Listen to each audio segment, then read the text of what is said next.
ഈ ലോകെ നിൻജ്വാല ആളിപ്പാടരുവാൻ ദാസനിൽ നിൻ വരങ്ങൾ ചൊരിയണമേ. കാടുകൾ പലതുണ്ടി പാതയിൽ കാലുകളിടറിയിടാതെ താങ്ങി നടത്തേണമേ.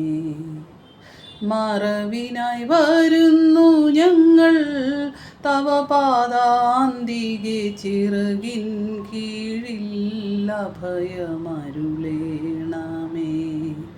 ചിറകിൻ കീഴിൽ അഭയമരുളേണമേ.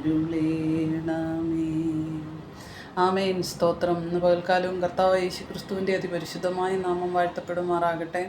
കർത്താവ് യേശുക്രിസ്തു നമുക്ക് ധൈര്യം നൽകിക്കൊണ്ട് പറഞ്ഞ മഹത്തായ ഒരു വചനമാണ് എനിക്കിന്ന് നിങ്ങളോട് പറയുവാനുള്ളത്. യോഹന്നാൻ്റെ സുവിശേഷം 16-ാം അധ്യായം അതിൻ്റെ 33-ാമത്തെ വാക്യം. അതിൽ പറയുകയാണ്, ലോകത്തിൽ നിങ്ങൾക്ക് കഷ്ടമുണ്ട്, എന്നാൽ ധൈര്യപ്പെടുവിൻ, ഞാൻ ലോകത്തെ ജയിച്ചിരിക്കുന്നു. ആ ജയാളിയായ ക്രിസ്തു നമ്മളിൽ വസിക്കുമ്പോൾ നമുക്ക് നേരിടുന്ന കഷ്ടങ്ങളെല്ലാം ഏതുമില്ല, സാരമില്ല. ക്രിസ്തുവിനെ, യേശുവിനെ ഉള്ളിൽ സ്വീകരിച്ച്, യേശുവിനെ രക്ഷിതാവും കർത്താവുമായി സ്വീകരിച്ച് യേശു ക്രിസ്തുവിലൂടെ ജീവിക്കുമ്പോൾ നമ്മൾക്ക് നേരിടുന്ന കഷ്ടങ്ങൾ സാരമില്ല പ്രിയമുള്ളവരെ. അതിൽ നിന്നെല്ലാം നമ്മൾക്ക് വിടുതലുണ്ട്.